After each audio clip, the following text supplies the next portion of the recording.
మీ కళ్ళద్దాల్ని పక్కన పెట్టేయండి. ప్రతి కంటి సమస్యకి బెస్ట్ సొల్యూషన్ ఇస్తుంది American laser eye hospital. Big boss season 8 లో 4వ వారం ఎలిమినేషన్ జరిగిపోయింది. ఈ వారం సోనియా ఎలిమినేట్ అయింది. ఆడియన్స్ అందరూ ఎప్పుడెప్పుడు ఎలిమినేట్ అవుతుందా అన్న కంటెస్టెంట్లలో ఉన్న సోనియా ఫైనల్ గా 4వ వారంలో ఎలిమినేట్ అయింది.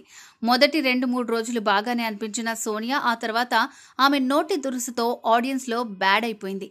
దీంతో ఆడియన్స్ ఏమన్నా 4వ వారంలో బయటకు పంపించేశారు.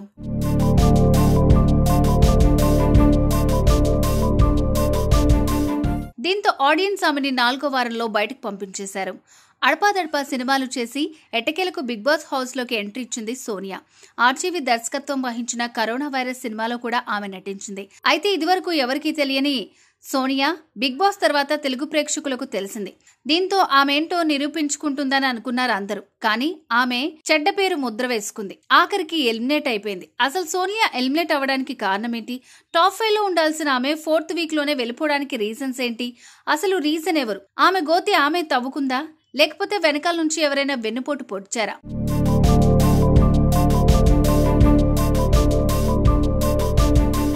సోనియా హౌస్ లోకి ఎంట్రీ ఇచ్చిన మొదట్లోనే ఆరెంజ్ విషయంలో శేఖర్ పాషాతో గొడవ పడింది. కుక్కర్ విషయంలో బేబక్కతో గొడవ పడింది. ఇక ప్లాన్ ఎంపిక చేసే సమయంలో యష్మిని ఎన్నుకోవడంతో అప్పుడు కూడా నిఖిల్ నాయకత్వం గొడవ పడింది.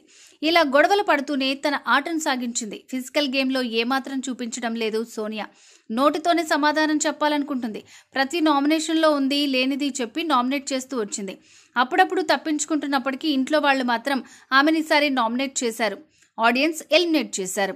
హౌస్ నుంచి సోనియా వెళ్ళిపోవడానికి మెయిన్ రీజన్ ఆమె మాటల్లో వాస్తవం లేకపోవటం, ఉన్నవి లేనివి కల్పించి చెప్పేయటం, వేరే వాళ్ళు చేస్తే తప్పు తాను చేస్తే ఒప్పు అనేట్టు మాట్లాడటం, నోటికి ఏదొస్తే అది మాట్లాడి అవతలి వాళ్ళు ఎంత ఫీల్ అవుతున్నారా అనేది కూడా పట్టించుకోకపోవటం, నాకు తెలుసు నాకు మాత్రమే తెలుసు అనే ధీమాతో ఉండడం, తనకు సపోర్ట్గా నిఖిల్ పృథ్వీ ఉన్నారని, తను ఏ పని చేసినా వాళ్ళిద్దరూ సపోర్ట్ చేస్తారని, హౌస్ అందరూ ఒకవైపు ఉంటే మేము ముగ్గురం మాత్రం ఒకవైపు ఉంటామని గ్రూప్ కింగ్ స్టార్ట్ చేయటం మెయిన్ రీజన్.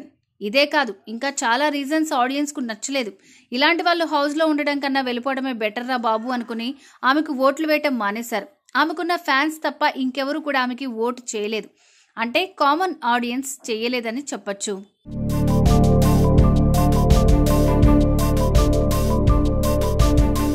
హౌస్ లోకి ఎంట్రీ ఇచ్చినప్పుడు ఆరెంజ్ విషయంలో గొడవ, కుక్కర్ విషయంలో గొడవ, నిఖిల్ తో గొడవ పెట్టుకునేసరికి సోనియా టాప్ 5 లిస్ట్ లో తప్పకుండా ఉంటుందని అనుకున్నారు. ఈ మాత్రం బేస్ ఉంటే చాలు హౌస్ లో నిలబడవచ్చు అనుకున్నారు. కానీ అదే నోటి దురుసు ఆమె పాలిట శాపంగా మారింది. ఎప్పుడు ఏం మాట్లాడాలి, ఎవరితో ఎలా మాట్లాడాలి అనేది మర్చిపోయి మరి నానా మాటలు అనేసి ఉంది. పైగా ఒకవైపు నిఖిల్ మరోవైపు పృథ్వీతో ఆడిన గేమ్ ఆడియన్స్ కు నచ్చలేదు. ఈజీగా గ్రూప్ గేమ్ అని తెలుస్తున్నప్పటికీ అది గ్రూప్ గేమ్ కాదు అన్నట్లు ఆమె చిత్రీకరించింది. ఇంట్లో వాళ్ళకు మాత్రమే కాదు ఆడియన్స్ కి, ఆఖరికి హోస్ట్ నాగార్జున గారికి కూడా గ్రూప్ గేమ్ ఆడుతున్నారని తెలిసింది.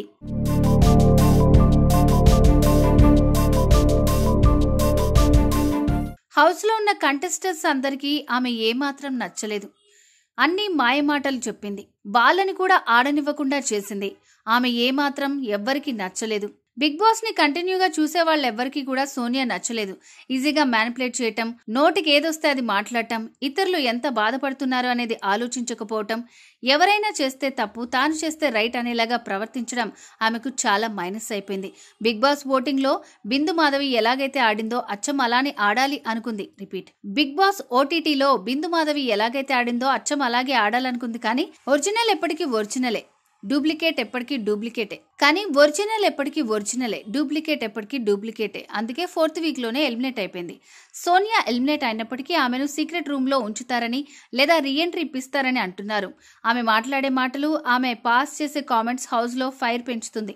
అలాగే గొడవలుంటేనే బిగ్ బాస్ చూస్తారు అనే డౌట్ బిగ్ బాస్ యాజమాన్యం కూడా ఆలోచిస్తోంది. మరి చూడాలి. మరి లాస్ట్ సీజన్ లో రతికాను ఎలా అయితే ఎలిమినేట్ చేసి మళ్ళీ రప్పించారో ఈసారి కూడా సోనియాని అలానే ఎలిమినేట్ చేసి రప్పిస్తారనిపిస్తుంది. మరి మీరేమంటారు? కామెంట్స్ లో చెప్పండి.